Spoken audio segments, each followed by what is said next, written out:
Hello, welcome back to the channel. It's time for Friday Reads, where I talk about what I've read, what I'm currently reading, and what I plan to get to next. And last week, I had some goals, and I'm happy to say I've accomplished those goals. I might have jumped something up higher on the TBR than I originally planned, but let's just get into it. Oh, and I also have a video game I want to talk about, which I never talk about video games, but Ryan got me to play a game, and I really liked it, so we'll talk about that at the end too. But first thing I finished was Nine of Swords by Brooklyn Quintana. First book in Phineas Fogg, and this is a self-published book, I'm pretty sure. And there were a lot of things that I thought were really cool, a lot of tropes that she used, that she subverted. So this is following a 12-year-old royal, so think like similar to Fitz, except not illegitimate, and has to go to a military school because that's what happens in this society, and the military school has rigorous training, lots of found family there are war games, things like that. So those are the type of tropes you're going to find in this book. I don't know, I liked the setting. It was a jungle setting. I don't get that a lot in my fantasy, and the things that I really liked about this story were the characters and the character interactions. They felt familiar to me in really cool ways, but also didn't do things that that type of character traditionally does in a story, if that makes sense. So I really liked that subversion in the character work. I loved the friendships. I think that if I pick up the second book whenever it comes out, and if it's still like fresh enough in my mind, it'll be because of the characters and because I am curious. What I did like also about this book, that even though it's the first book in the series, it does for sure set things up for future books down the line. It's a complete thought. It follows kind of the traditional, this was the first year of a school sort of formula that we've all seen before. And I liked that because there's nothing I hate more than reading a really long fantasy and not having some form of closure for myself. And this gave me closure. I really liked following these people. I will say something that did bother me, and I can't know if this will be in the final edition because this is an arc, is that there were just some repetitive nature in her writing. Like, it's not, the writing wasn't wrong, and it's not like there were verbatim sentences throughout, but there was patterns that would occur once in a while that like eventually I just was tired of. But maybe in editing that would be changed, I can't know. And similarly, there were some world building things that got a little repetitive, but those are all things that with an arc, I can't really tell you if that's in the final one. What I can say is that it has familiar tropes, the school setting. It has like kind of sort of like a dream world that I really liked. And normally I don't like dream worlds that much because I sometimes think they're too like above my head and I don't know what's happening. But I kind of liked that. And I don't know, I thought that there were really awesome things. And what I can say is when I was reading this, it wasn't work to read. I was having a fun time. It wasn't the most groundbreaking fantasy I've ever read, but I was actually like really happy to slowly get to know these people. It's not a perfect book. There are definitely plot holes. It's definitely not the tightest world building, but I had a really cozy time with it. It was only like near the end, where the ending is pretty fun, but then I thought it was getting a little bit long, and I say this about a lot of fantasy books, that once you get above 650, 700 pages, you have to tell me why you're that long. Like, you have to convince me that I'm still reading this because you deserve that page time. And I just think, like a lot of fantasy, this one got a little too long. So if this was like 100, 150 pages shorter, I think I would have like really loved it, and I wouldn't have ever felt that fatigue that I got at the end of the story. And some of that could be removed because, like I said, there were some repetitive themes that I could easily see maybe being shifted around or focused in a different way. But in general, this was a really fun self-published book that I read. I don't regret reading it, and I mean, if the sequel came out and this book is still fresh in my head, I would definitely read it. But if the sequel takes a couple years to come out, it'll probably end up like a lot of series that I read the first books of, but I don't remember the first book, where like I won't know if I prioritize it. But that's the type of taste it left in my mouth. I had a good time, and I don't read a lot of self-published books, so I'm definitely like thinking about now the treatment a traditionally published book gets instead of a self-published book. And man, we do not give certain members of the traditionally published team enough credit for the work that they do. It's not just, you know, the ideas, because I do love the ideas in here, and man, I wish it did get to go through like a traditionally published like rigmarole. I don't know how to say that word, but you know what I'm saying, like that it got to go through that traditional process, because I I really liked the ideas. I really liked the characters. The world's interesting.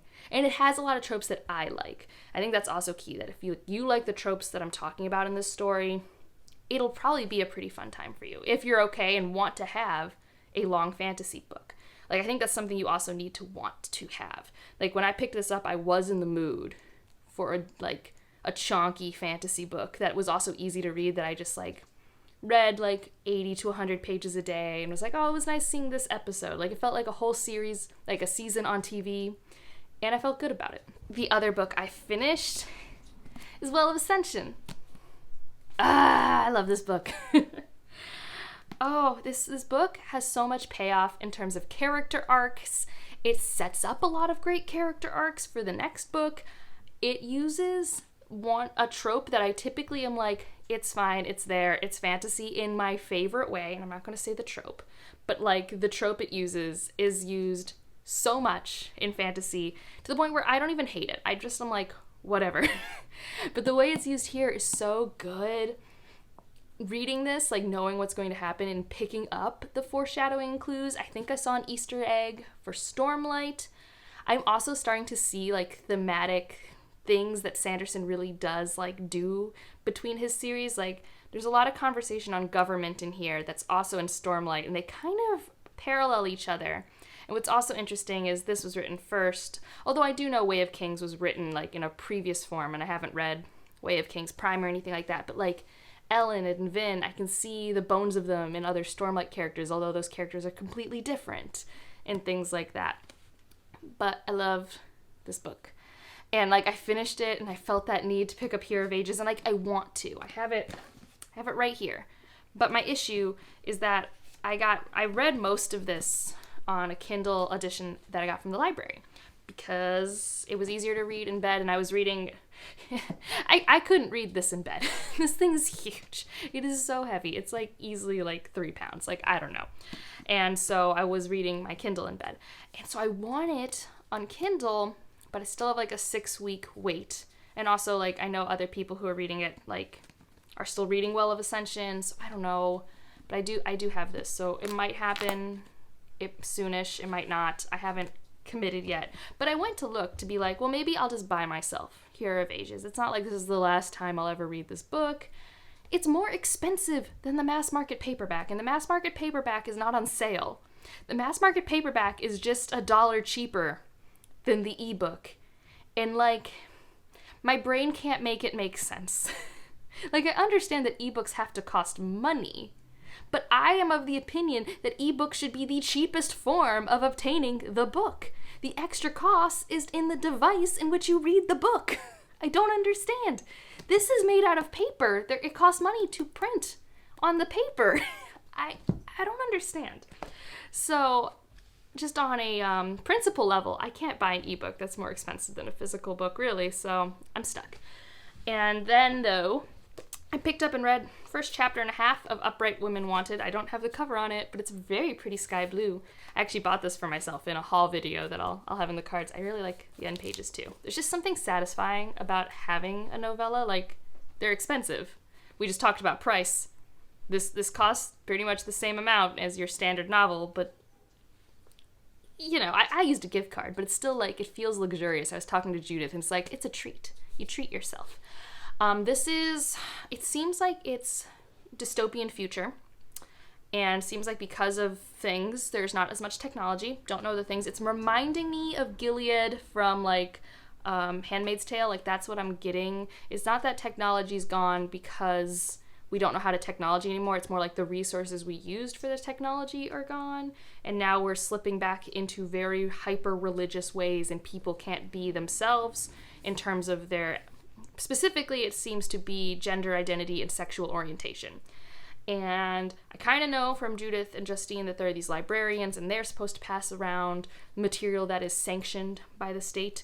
But secretly, they are all really part of the LGBTQ community, or maybe not all, but a lot of them. And our main character kind of stumbles into that because she's in the closet as a lesbian, and we're kind of following that. The one thing I don't like so far, and it's a novella, and I'm only 40 pages in, so grain of salt all around, haven't finished it, is I hesitate to say there's insta love, but there's insta lust or attraction or something. And I'm just like, that was like a real change of how you were perceiving this person like a minute ago. And in my head, I was just told that you lost someone that you loved, but I could be misinterpreting it. And also, maybe this person is just a more sexual creature than me, and I just can't relate to that. That could be. But normally I'm not the person who like is like, that's insta-love, but this feels a little like that, and so I will let the book convince me if that's okay. But that was just a thing where I was like, I'm not shipping it, but like, woo, that was a about face on how we were describing this other character's interaction with you. Like, okay. But the thing I mentioned at the top that like kind of snuck its way into the TBR, because like in theory, my next ebook should be Madship, real talk. But Stephanie hasn't picked it up yet. Jade's reading it slowly. So I'm going to read A Court of Silver Flames. And I've already read, I don't know, the first however many pages. And it's giving me House of Earth and Blood vibes, which I liked that book. I like when Sarah J. Maas looks at trauma. I think she's very good at looking at different trauma and incorporating romance in, usually so far to this point, healthy ways into that story. And it's a type of romance story I like to see. I like Cassian, who I'm pretty sure will be the male lead. I am excited to see how my opinions change towards Nesta, and yeah, I'm gonna read it. Things I was surprised about, though, I just messaged my friend who got me into Sarah J. Maas. I'm like, I'm surprised this isn't in first person, because the rest of the ACOTAR books are. I actually don't know off the top of my head if House of Earth and Blood is. I'll have to look at my copy. But A Court of Silver Flames, 2 third-person point of views, like, still, like, limited, I think, but, like, I was surprised. Not that I, like, dislike first person, but I do think I'm liking the third better. And like I said, I like that it's giving me, like, Bryce from House of Earth and Blood vibes, because Bryce is my favorite Sarah J. Maas female character so far. And, like, maybe that means she's just working towards writing female characters that I like more, because traditionally I like Sarah J. Maas books, but not the protagonist, and you'd think that'd be a deal breaker, but I guess here I am. I've read them all. I've read everything but, like, the 2 novellas. So here I am. So those are all the books. Now, video game. Ryan got me to play Hades, which is, I guess, I don't know, it's like a third-party published game. I don't know. It's on PC and Switch, and he has a Switch. And I was feeling, like, really, like, out of it on Friday. I was feeling like I had no direction. I didn't want to read, but I didn't want to watch TV. I didn't know what I wanted to do. And so he's like, well, let me teach you Hades. And I sat down, and I'm not good, but the whole point of the game is to die and get better, so I can do that. And so it's a Greek mythology game. I love Greek mythology. It's been really fun. I haven't picked it up in a few days, but I kind of want to. And what's perfect is since he owns it, I won't play it all the time, because he'll share. But, like, it's a good, like, barrier. Like, I've been thinking about getting it for myself, because I do really like it. But I don't want to play it on my computer, and I don't have a Switch. And honestly, if I had unlimited access, that could be a problem. So that's a game I've been playing, and it's been pretty fun. And I'm excited to play more of it, because, I don't know, it's nice because basically every round you get, like, different combos, and you can use different weapons, and the rooms are always shifted, so it's always different enough, and you could just get lucky enough and get that combo that works for your play style. And I say this as someone who is atrociously bad at video games. Like, Ryan watches me play Super Mario and cringes because I have issues running and jumping at the same time. Like, I'm very bad. I don't have any brothers, and my mom never bought a console for me, and I didn't push for it, and I guess that would have been my job as the older sibling. But I didn't know any better and just kept getting PC games. Like, I'm really good at, like, the first 3 Harry Potter computer games. Like, that's what I'm good at. But once they changed it so you couldn't see your feet, they went Call of Duty route, I got real bad and I couldn't do it anymore. And I tried to play Skyrim, but I got scared of the wolves. I am really bad at jump scares. I'm not good at not seeing my feet, and I'm not good at jump scares, even if they're just wolves. So yeah, that's you getting to learn how bad I am at video games. I'm pretty good at board games, not good at video games. And that's it for this one. What are you reading this weekend, or watching, or playing? Anything fun? Or if you have work, I guess, how are you not thinking about it? And if you want to leave an emoji, I don't know, this is kind of making me think of Westerns, so something like a desert or like a cowboy hat. Like, I think it's in the West because we've been talking about Utah. So leave something like that. Also, that was my cat if you heard a meow. And otherwise, like if you liked it, subscribe if you want to, and I'll see you in the next one. Bye.